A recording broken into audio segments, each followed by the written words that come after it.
Welcome back. The convicted bomber, Mr. Tsarnaev, well, we just have learned, has been given the death penalty. Tsarnaev, as you know, likely to be moved to a federal prison. Now we're learning it'll probably be in Terre Haute in Indiana, awaiting execution. But as is usual in the case, there could be years of appeals before that. Just that headline coming in. All right. Let's get now into some national politics, and we start with George Stephanopoulos. He is under fire for donating $75,000 for the Clinton Foundation. He apologized on air for the donation this morning on GMA, but he didn't apologize for failing to disclose it before he grilled the author of Clinton Cash. It is a book here that claims that Hillary did favors for foreign governments who donated to the foundation. It's being widely debunked, not just in his interview and others, for lack of evidence. Meanwhile, Stephanopoulos is keeping his job as the top political guy at ABC, but he will not be moderating the network's Republican debate in February. All right, question for the table is this an error in judgment, Dominic, or a major ethical issue? Error in judgment, but it becomes a major ethical issue.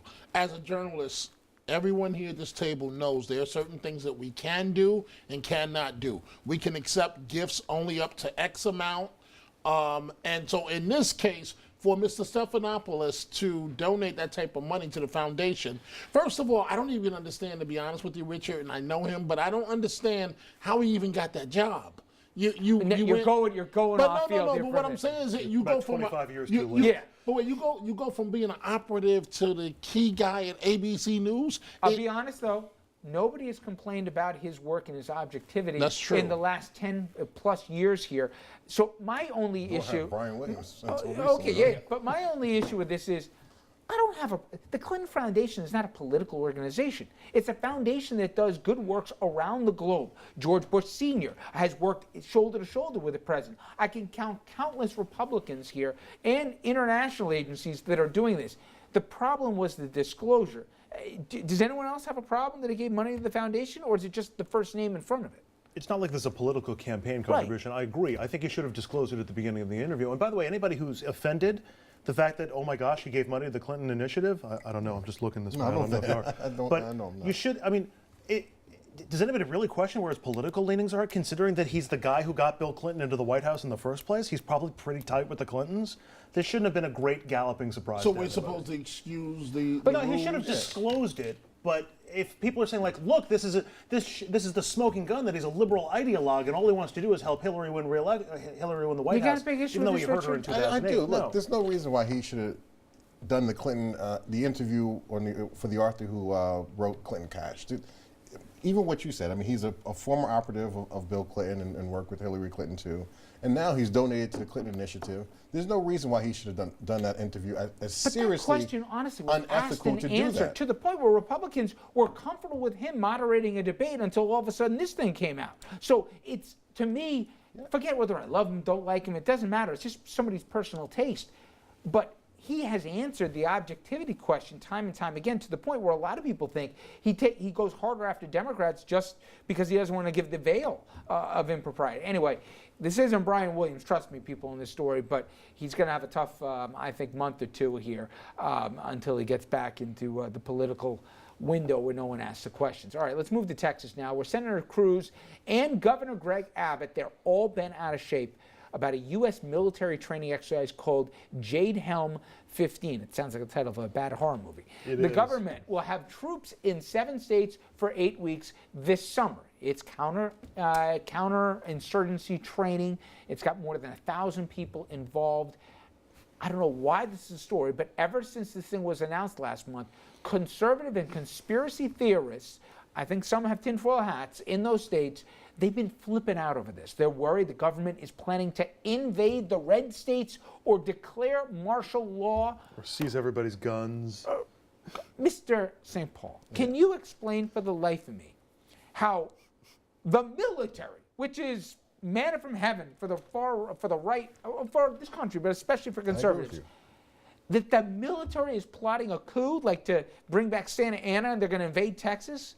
And people take it seriously. It's one thing to have kooks, but even when the military comes down and they say, there's nothing here, guys, you have the governor and the former senator saying, oh, yes, there is. I understand what you're worried about here. We've got to be careful of this government. Look, Our own military. I agree. I served in the military. Yes. I would say military leans more Republican than anything. But it's not about the military. What this is about is very simple. Lack of information and the fact that according to a Pew Trust poll, only 24% of Americans trust the government. And that's the real problem. Many Americans don't trust the government. And over 50% of Americans don't trust President Obama. You are good. So You that's are good, the real Richard. issue. Tell me That's for it. a minute, these people aren't crazy. They don't trust the government. That's what the problem is. I don't think that. I think it's Don, when we you don't can have laugh enough about this stuff, information. but you have American citizens, their governor, and the former senator who wants to be president, kind of like adding a little fuel to the fire and saying, "Oh yeah, I understand what you're saying here." There's a military coup to invade Texas, and people aren't all calling them crazy. Some people are letting them, move along with it because they're too gutless politically, or more scary, they believe it.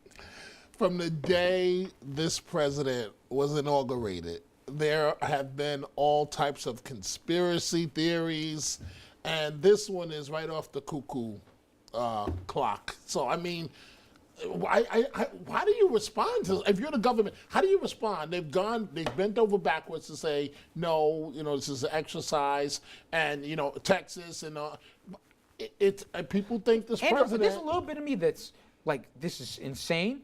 But there's also a little part of me that's really mad at the irresponsibility of elected officials when you've got people saying that it's aliens on the next door thing. They're not supposed to say, yeah, that's some pretty scary stuff. Well, they're constantly complaining, especially in Texas, about the insecure border. We need federal troops to guard the border. Now you got federal troops coming in for this exercise, and they're complaining bloody murder. And here's why: so it's totally different. 32% of Republican primary voters think that this is part of a coup to take over Texas. That's why Ted Cruz, that's why Greg Abbott are responding like it's serious, Oh my because God. their base thinks it's serious. Oh my God. All right, Richard, before we run out of time, I want to ask Jeb Bush. We always thought he was the adult in the room, but my God, what a bad week, right? Can't answer if Iraq was good or bad, if he'd do it, if he wouldn't do it, if he's a candidate, if he's not a candidate. Of all the guys, I thought he was the guy ready for prime time. Look, it's still early. Every candidate Didn't look good, though, this week, did Every it? candidate's going to stumble. He's going to, reassess his answer and then, make up for it. I mean, he said, if people don't know, he said that knowing what he knows now, would he still go forward with the Iraq war? And he said, that's a hypothetical question. I don't know what I would do. I mean, obviously. Then he changed his mind and then said, yeah, I would. Yeah. Well, I mean, again, given the facts of the situation, it wasn't just about weapons of mass destruction, Richard, but it was just about. say he screwed up. It was just. It was. Just say he no, screwed I up. understand. It What was would you say if also it was about. Hillary? What would you say if Hillary did all that? If it was Hillary. Inconsistent flip-flopping Clinton. Look, Hillary is just a whole nother story. You just can't trust her. I mean, there's still Benghazi. Okay. Now we have what's going on with the, the Thank you. emails, the Thank Secretary you. of State. I set That's him just up, a you total knocked mess. him down. Well Thank done. you so Well much. done. Well done. Maybe Jeb will have a better week next week. Not ready for prime time. We assumed that Governor Bush was ready for prime time. I We're don't know, it's starting still to see. It's early, but we're starting to see that maybe he's not ready for the nomination. You're saying he's Rick Perry? We'll see. We'll see. Maybe Rick Perry, right? Gentlemen, I use that term loosely. Thank you very Thank you, much. Brother Richard. All right, Brother Dominic, again, nice job last night. Coming up next, my discussion with the top cop in White Plains will explore tensions between the police and communities of color and how his department deals with an anti-police climate that's out there. And something that New York Police Commissioner Bill Bratton says is the worst he's seen since going back to the 70s. And Andrew also, he'll have his conversation about Indian Point. We'll get into all that coming up.